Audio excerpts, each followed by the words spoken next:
David Harper no era un hombre cualquiera. A los 26 años, ya había vivido experiencias que muchos no enfrentarían en toda una vida. Criado en uno de los barrios más duros de la ciudad, donde el crimen, la pobreza y la desesperanza parecían envolver a cada esquina, David supo desde muy joven que la única forma de escapar de ese destino era a través del esfuerzo y la disciplina. Gracias a su madre, Carol Harper, una enfermera que trabajaba incansablemente para criar a su hijo y a su sobrino Jamal, David había aprendido la importancia de mantenerse firme en sus principios. Carol Harper había sido una roca en la vida de David. Nunca permitió que la oscuridad del entorno de su hijo definiera su futuro. Trabajaba turnos dobles en el hospital local, sacrificando sus propios sueños para asegurarse de que David tuviera una educación decente. Le repetía una y otra vez que el mundo no daría nada por sentado, pero que el esfuerzo honesto siempre tendría sus recompensas. Jamal, por otro lado, era más complicado. Aunque Carol intentaba guiarlo como a su propio hijo, él no lograba escapar de las tentaciones del barrio. Las pandillas y el dinero fácil lo atrajeron desde muy joven, y pronto comenzó a alejarse de la familia. David, decidido a ser diferente, vio en el ejército una salida. A los 18 años, se alistó en las Fuerzas Armadas, buscando no solo escapar del ciclo de pobreza, sino también una manera de forjar su propio destino. En el ejército, David encontró un sentido de propósito y disciplina que moldeó su carácter. No tardó en destacar en las filas, no solo por su valentía en combate, sino también por sus habilidades físicas y mentales. Era un soldado ejemplar, conocido por mantener la calma en las situaciones más críticas y por su capacidad para adaptarse rápidamente a los entornos más hostiles. Durante sus años de servicio, David fue condecorado en varias ocasiones. Recibió la Medalla al Valor por su participación en una peligrosa misión de rescate en una zona de conflicto, donde, bajo fuego enemigo, logró sacar a 3 de sus compañeros heridos de una emboscada mortal. También fue reconocido como un líder nato, respetado no solo por sus superiores, sino también por los soldados bajo su mando. Pronto, su destreza en combate cuerpo a cuerpo lo llevó a convertirse en instructor de artes marciales en el ejército, enseñando a los reclutas cómo defenderse en situaciones de combate cercano. David era más que un simple soldado, era un protector, alguien que creía profundamente en el deber de proteger a los demás, incluso si eso significaba poner en riesgo su propia vida. Sus compañeros lo admiraban, no solo por su fuerza física, sino por su integridad moral. Durante sus misiones en el extranjero, David mantuvo un contacto constante con su madre y Jamal. Cada llamada telefónica era una oportunidad para recordarles lo mucho que los amaba y cómo esperaba que, algún día, su primo encontraría una salida del oscuro camino que había tomado. Pero tras años de servicio, David regresó a casa con la esperanza de encontrar paz, solo para descubrir que Jamal había sido arrestado. Las malas decisiones de su primo finalmente lo habían alcanzado, y ahora enfrentaba serias acusaciones de posesión de drogas. Jamal siempre había tenido problemas para mantenerse alejado de las malas influencias, y a pesar de los esfuerzos de David por guiarlo, había caído en el ciclo de delincuencia que atrapaba a tantos jóvenes en su vecindario. El monto de la fianza para sacar a Jamal de la cárcel era de $30.000, una suma considerable que David no podía cubrir de inmediato. Sin embargo, sabía que no podía dejar que su primo se hundiera más en el sistema carcelario. Decidido a ayudarlo, David tomó una decisión difícil pero necesaria: vendería su camioneta, el único bien material valioso que tenía, para pagar la fianza. Aquella camioneta era más que un simple vehículo, era un símbolo del sacrificio y esfuerzo que había puesto en cada uno de sus años en el ejército. Pero para David, la familia siempre venía primero. Con los $30.000 en efectivo en el bolsillo de su chaqueta, David se preparó para dirigirse a la comisaría local y pagar la fianza. Sabía que ayudar a Jamal a salir de la cárcel sería solo el primer paso. Rehabilitar a su primo y alejarlo de las malas influencias sería una tarea monumental, pero estaba dispuesto a hacer lo necesario. Era temprano por la mañana cuando David salió de su casa. Montado en su bicicleta, se dirigía a la comisaría con el dinero guardado cuidadosamente en su chaqueta. Había vendido su camioneta, su posesión más preciada, y ahora la bicicleta era su único medio de transporte. Mientras pedaleaba por las calles aún tranquilas, sus pensamientos estaban enfocados en lo que vendría después: sacar a Jamal de la cárcel, hablar con él, convencerlo de que había otra manera de vivir. David no podía evitar pensar que si él, a través de su disciplina y esfuerzo, había logrado escapar del destino que parecía inevitable en su vecindario, tal vez su primo también podría hacerlo con la orientación correcta. Llevaba auriculares puestos, escuchando música que lo ayudaba a mantenerse concentrado. La música siempre había sido una especie de refugio para David. Durante sus años de servicio en el extranjero, solía escuchar música en los momentos de calma entre misiones, para bloquear los ruidos de la guerra y los recuerdos dolorosos de sus compañeros caídos. Ahora, esa misma música lo mantenía centrado, alejando las preocupaciones inmediatas mientras avanzaba hacia la comisaría. Lo que David no sabía era que una patrulla policial lo había estado observando desde la distancia. Los dos oficiales en el coche patrulla no eran ajenos a detener a jóvenes afroamericanos bajo pretextos vagos, buscando cualquier excusa para registrarlos o confiscarles bienes. Eran parte de un grupo corrupto que operaba en las sombras, usando su autoridad para extorsionar a las personas más vulnerables de la comunidad. El oficial al volante, un hombre corpulento de mirada fría, observó a David mientras avanzaba en su bicicleta. A su lado, su compañero, un oficial más joven pero igualmente corrupto, revisaba el tráfico en la zona. Un tipo en bicicleta con esa cara de concentración, algo debe llevar encima, comentó el oficial corpulento, con una sonrisa maliciosa. Apuesto a que no es solo el teléfono en la chaqueta, respondió su compañero, ajustándose las gafas de sol. Los oficiales sabían que no podían detenerlo sin motivo. No encendieron las sirenas ni las luces de advertencia. Sabían que, si lo hacían, las cámaras del coche patrulla se activarían automáticamente, grabando todo lo que sucediera. En lugar de eso, decidieron seguirlo a una distancia prudente, esperando el momento adecuado para interceptarlo. David, completamente ajeno a lo que ocurría detrás de él, seguía pedaleando con determinación. Su único objetivo era llegar a la comisaría, entregar el dinero y liberar a su primo. No tenía tiempo que perder ni se preocupaba por lo que sucedía a su alrededor. Pero los oficiales no necesitaban una razón legítima para detenerlo, ya habían decidido que él era culpable de algo. David seguía avanzando por las calles cuando el coche patrulla se aceleró y se colocó a su lado, adelantándose bruscamente antes de bloquear su camino en una intersección menos transitada. David, sorprendido por la maniobra repentina, intentó frenar, pero la bicicleta se deslizó bajo su peso. Salió disparado hacia el pavimento, golpeando su brazo y su costado con fuerza. El dolor fue inmediato, pero antes de que pudiera procesarlo completamente, los dos oficiales ya estaban fuera del coche, caminando hacia él con una actitud intimidante. «¿Qué crees que estás haciendo?», gritó el oficial corpulento, acercándose rápidamente con el ceño fruncido. «¿No escuchaste que te estábamos siguiendo?». David, aún en el suelo, se quitó los auriculares y levantó la vista, confundido y aturdido. No había escuchado ninguna advertencia, ninguna sirena. En su mente, todo había sucedido demasiado rápido. Se disculpó de inmediato, esperando que los oficiales comprendieran que no había sido intencional. «Lo siento, oficial. No los escuché. Tenía los auriculares puestos», dijo David, tratando de levantarse mientras frotaba su brazo dolorido. Pero los oficiales no estaban interesados en disculpas ni explicaciones. Para ellos, David ya era culpable. El oficial más joven, con una sonrisa burlona, se inclinó hacia él. «Claro, siempre tienen una excusa, ¿verdad?», dijo mientras observaba a David con desdén. Sin más advertencias, los oficiales comenzaron a registrarlo sin su consentimiento. Le revisaron la chaqueta y encontraron lo que estaban buscando, los $30.000 en efectivo que David llevaba en su bolsillo. Los oficiales examinaron el fajo de billetes que acababan de sacar de la chaqueta de David, y una sonrisa maliciosa apareció en el rostro del oficial corpulento. Con un tono sarcástico y despectivo, le dijo: «¿$30.000 en efectivo? ¿De dónde sacaste todo este dinero?», preguntó, mientras el oficial más joven lo observaba con una mezcla de curiosidad y sospecha. David, manteniendo la calma a pesar de la situación, sabía que tenía que explicar lo sucedido de manera clara. No quería que la situación se saliera de control. «Vendí mi camioneta», explicó David con voz firme. «Este dinero es legítimo, lo obtuve para pagar la fianza de mi primo, Jamal, que está en la cárcel. No hay nada ilegal aquí». Pero los oficiales intercambiaron miradas incrédulas. En su mente, la idea de un joven negro con tanto dinero en efectivo era automáticamente sospechosa. No necesitaban más pruebas, ya habían decidido que David era culpable de algo. El oficial más joven tomó el fajo de billetes y lo agitó frente a David, como si fuera una burla. «$30.000 para pagar una fianza? Claro, claro, eso es lo que todos dicen», respondió con cinismo.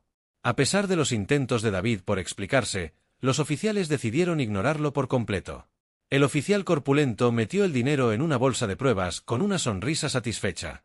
«Vamos a confiscar esto mientras investigamos de dónde realmente viene», dijo el oficial con tono definitivo. «Si todo está en orden, tal vez lo recuperes algún día».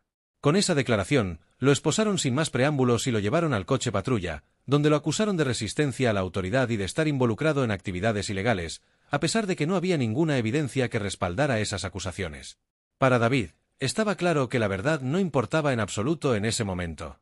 Sabía que lo estaban arrestando por una razón injusta, pero en ese instante no podía hacer nada al respecto. Mientras lo escoltaban hacia la comisaría, David no pudo evitar pensar en lo irónico que resultaba todo. Había pasado años sirviendo a su país, defendiendo la justicia y la libertad, solo para verse ahora atrapado en una red de corrupción e injusticia. La sensación de impotencia que lo invadía era inmensa, pero al mismo tiempo, sentía que esto solo era el comienzo de una batalla mucho más grande. Al llegar a la comisaría, David fue conducido a una sala de interrogatorios fría y sin ventanas. Los oficiales lo dejaron solo, esposado a una mesa de metal mientras la luz fluorescente parpadeaba de manera intermitente. El ambiente sombrío y sofocante de la sala solo acentuaba el sentimiento de injusticia que lo envolvía. No podía dejar de pensar en todo lo que había sucedido, en cómo una mañana que había comenzado con la esperanza de ayudar a su primo, ahora lo tenía él detrás de las rejas. Sentado solo en esa sala, los minutos parecían horas. Sabía que lo estaban dejando ahí a propósito, en un intento de desgastarlo psicológicamente. Pero David había pasado por situaciones mucho peores. Había estado en zonas de combate, enfrentando el peligro de muerte en cada esquina. Había perdido compañeros en misiones peligrosas, y había tenido que aprender a vivir con el dolor y la incertidumbre. Esta sala de interrogatorios, aunque opresiva, no podía quebrarlo. Tras lo que pareció una eternidad, finalmente, un oficial de alto rango entró. Era un hombre corpulento, de unos 50 años, con una expresión de aburrimiento en el rostro, como si este fuera solo otro día más de rutina para él. Sin saludar ni mirar a David, el oficial dejó caer una carpeta sobre la mesa y se sentó frente a él. David Harper, soldado condecorado, héroe militar, y ahora, ¿traficante de drogas?, dijo el oficial con una sonrisa sarcástica. David apretó los dientes, sintiendo la rabia bullir en su interior. No quería perder la calma, pero las provocaciones del oficial no hacían más que empeorar la situación. No soy ningún traficante de drogas, respondió David con voz firme. Ya les dije, vendí mi camioneta para conseguir ese dinero y pagar la fianza de mi primo. El dinero es legítimo. El oficial lo miró durante unos largos segundos, como si evaluara si valía la pena creerle o no. Finalmente, sonrió de nuevo, con esa misma expresión despectiva. Claro, claro. Todos tienen una historia. Pero ¿sabes cómo es esto? Vamos a retener ese dinero mientras investigamos de dónde realmente viene. Y si todo está en orden, tal vez lo recuperes algún día, dijo el oficial, mientras cerraba la carpeta y se levantaba de la mesa. Con esas palabras, salió de la sala, dejándolo nuevamente solo. David sabía lo que eso significaba. Su dinero estaba tan perdido como si se lo hubieran robado en la calle. Pero esta vez, lo habían hecho bajo el pretexto de la ley. David fue liberado de la comisaría, pero sin su dinero y con una sensación abrumadora de injusticia que lo carcomía por dentro. Sabía que lo habían robado, pero lo peor era que lo habían hecho bajo el manto de la legalidad. Decidido a luchar por lo que era suyo, se dirigió al juzgado local con la esperanza de que las autoridades judiciales tomaran su denuncia en serio. Al llegar al juzgado, fue recibido con la misma indiferencia que había encontrado en la comisaría. Los funcionarios apenas levantaban la vista de sus escritorios mientras David intentaba explicarles lo que había sucedido.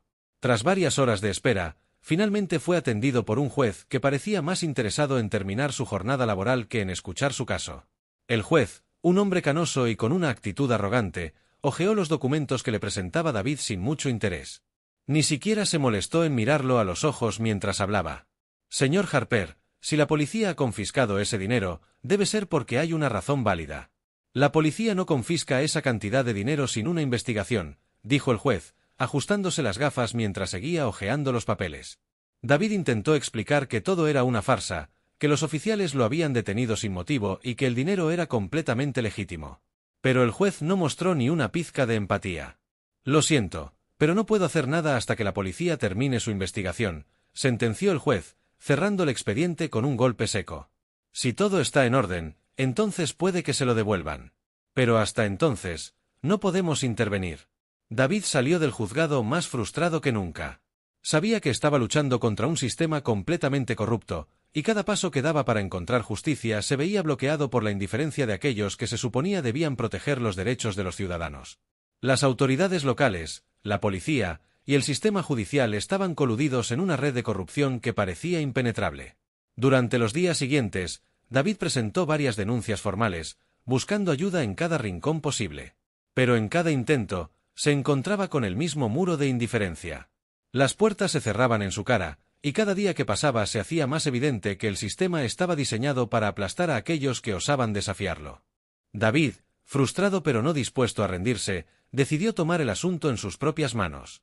Durante los días que siguieron a su liberación, observó con atención la comisaría donde lo habían detenido. Pronto, se dio cuenta de algo importante: la seguridad en la comisaría era mínima durante la noche.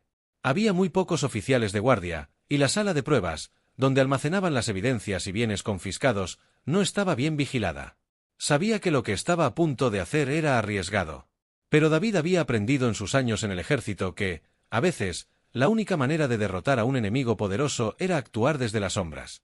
Había sido condecorado por su valentía y liderazgo en el campo de batalla, pero esta vez, su batalla era contra un sistema corrupto.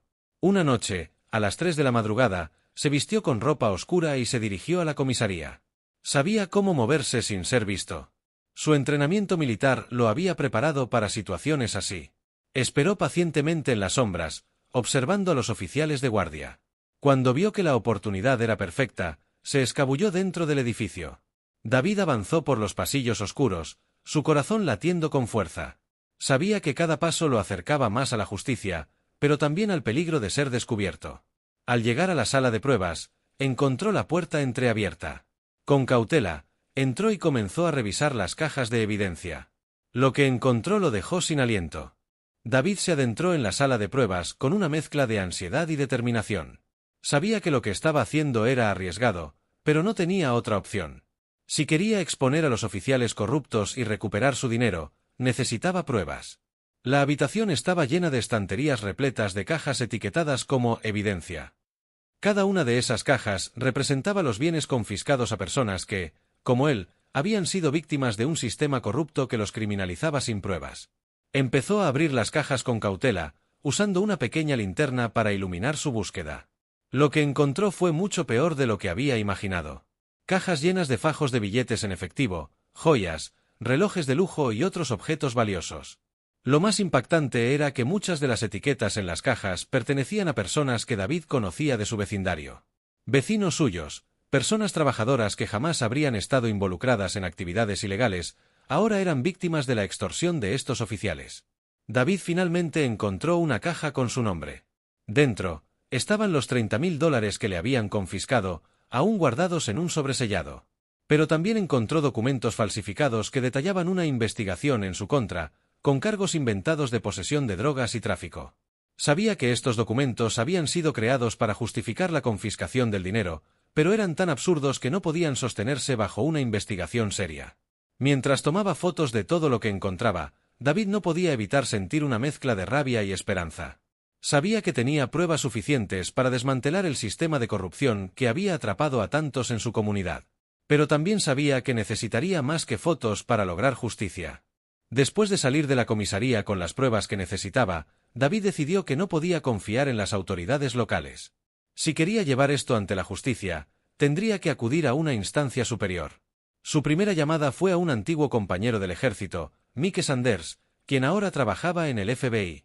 Mike había sido uno de los pocos amigos cercanos de David durante su tiempo en las Fuerzas Armadas, y sabía que podía confiar en él para manejar la situación con discreción. David le envió todas las fotos y documentos que había recopilado durante su incursión en la comisaría, explicándole en detalle lo que había descubierto. Mike, sorprendido por la magnitud de la corrupción, le aseguró que haría lo posible para que la investigación fuera escalada a nivel federal. Sabían que el sistema judicial local estaba comprometido, y cualquier intento de buscar justicia allí sería inútil. Mientras Mike trabajaba desde dentro, David no se quedó de brazos cruzados. Decidió que también necesitaba exponer públicamente la corrupción para generar presión sobre las autoridades. A través de un contacto en la comunidad, logró ponerse en contacto con un periodista local que había trabajado en varios casos de denuncias contra la policía. El periodista, al ver las pruebas que David le proporcionaba, se dio cuenta de que tenía entre manos una historia que podría sacudir los cimientos de la ciudad. David y el periodista comenzaron a trabajar en un reportaje que detallaría no solo su caso, sino también el de otras personas que habían sido víctimas del mismo sistema corrupto. A medida que más personas se acercaban a David para contarle sus propias historias de abuso policial, el reportaje comenzó a crecer, convirtiéndose en una denuncia pública contra la corrupción sistémica que había plagado a la comunidad durante años. El día que el reportaje salió a la luz, la ciudad fue sacudida por un escándalo mediático de proporciones masivas.